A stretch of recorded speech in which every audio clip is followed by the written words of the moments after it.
சொல்லுவாங்கல்ல, இதுவா இருக்கும்னு நினைக்கிறேன்னு சொல்லுவாங்கல்ல, அந்த இடத்துல அது வரும். நீங்க அரபி படிச்சீங்கன்னா ரொம்ப 100 நல்லா 100 சொல்லுவாங்கல்ல, நீங்க அரபிலாம் கத்துக்கொண்டீங்கன்னா 100 நல்லா 100 நினைக்கலாம். எனக்கெல்லாம் வயசாச்சே, நான் எப்படி அரபி கத்துக்கொள்ள முடியும்? இமாம் முக்பில் இப்னு ஹாதி ரஹிமஹுல்லாஹ் தஆலா தன்னுடைய 40 வயசுல என்ன செய்யறாங்கன்னா படிக்க ஸ்டார்ட் பண்றாங்க. உங்க சத்தம் கேக்குது, ஜின்னு பாருங்க. இல்ல ஜின் வந்துடும், இடையில வந்து டிஸ்டர்ப் பண்ணும். உண்மையிலே ஜின்னுலாம் ஹாதிரா இருக்கும் அந்த இடத்துல. நபிசல்லா சொல்ல மாட்டாங்க, முழுவதும் தான் ஜின்னு எல்லாம் வந்து உட்கார்ந்துருக்கும்.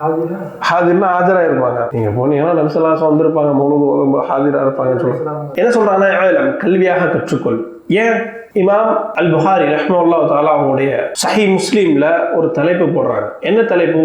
அல் இல்மு கப்ல கௌலி வல் அமல். இல்மு என்பது பேசுவதற்கும் செயல்படுவதற்கும் முன்னால் கட்டாயமா தேவை கல்வி. நீங்க ஒரு மனிதன் தாவா பண்ண வர்றான், படிச்சுட்டு வா அப்படின்னு சொன்னா உடனே அவனுக்கு ரோசம் வந்துடும். யாரை பார்த்து நீ படின்னு சொல்ற? படிச்சுட்டு வா, நல்லதுக்கு தான் சொல்றேன். நீ படிச்சுட்டு தாவா, எனக்கு தகுதி இல்லைன்றியா? நான் யாரோட எல்லாம் இருந்திருக்கேன் தெரியுமா? எனக்கு என்னென்ன ஆள்லாம் தெரியும் தெரியுமா? ஆனா இல்மும் கப்ல கௌலி வல் அமல். இமாம் அல் புகாரி ரஹ்மத்துல்லாஹி தஆலா நீங்க சொல்வதற்கும் செய்வதற்கும் முன்னாடி கல்வி தேவை.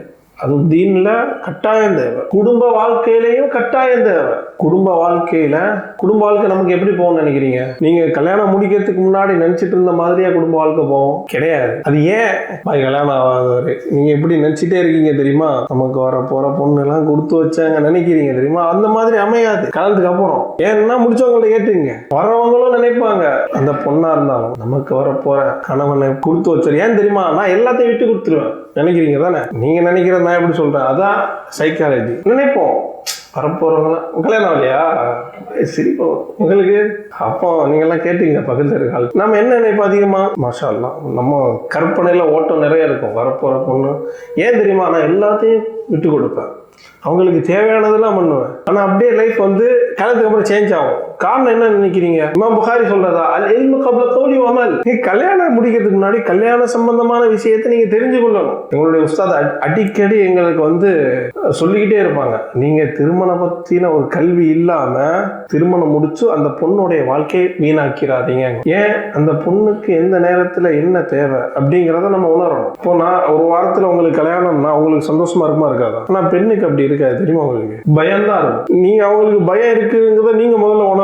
இந்த நேரத்துல அவங்க பயப்படுவாங்க அப்படிங்கறத நீங்க உணரணும். திருமணம் முடிச்சு நீங்க ஒரு ஹாஸ்டல் போறீங்க, உங்களுக்கு எப்படி இருக்கும்? புதுசா எல்லாரும் நம்மளே பாக்குற மாதிரி ஃபீல் ஆகுமா இல்லையா? ஒரு புது இடத்துக்கு போறீங்க, நட இவர் நம்மளை பாக்குறாரு, இவர் நம்மளை பாக்குறாரு, இவர் நம்மளை பாக்குறாரு, நம்மளுக்கு ஃபீல் ஆகுமா இல்லையா? அப்போ அவங்க ஒரு இடத்துக்கு வர்றாங்கன்னா அவங்களுடைய ஃபியர் என்ன அப்படிங்கறத நம்ம புரியணும். அந்த அளவுக்கு நமக்கு விஷயம் தெரியணும். நம்ம எப்படி அவங்கள புரிஞ்சு கொள்ளணும், எப்படி நடந்து கொள்ளணும், முதல்ல அவங்க கிட்ட என்ன பேசணும். அதுதான் அல் இல்மு கப்ல கௌலி வல் அமல். உலக விஷயத்துக்கே நமக்கு தேவைன்னா மார்க்க விஷயத்துக்கு கூடுதலா தேவை. அப்ப நீங்க கல்வியாளராக இருந்தீங்கன்னா உலக விஷயத்தையும் நீங்க இப்ப நினைக்கிற மாதிரி அப்படி இருக்கலாம், மார்க்க விஷயத்திலையும் கல்வி கற்றுக்கொண்டு நீங்க அமல்கள்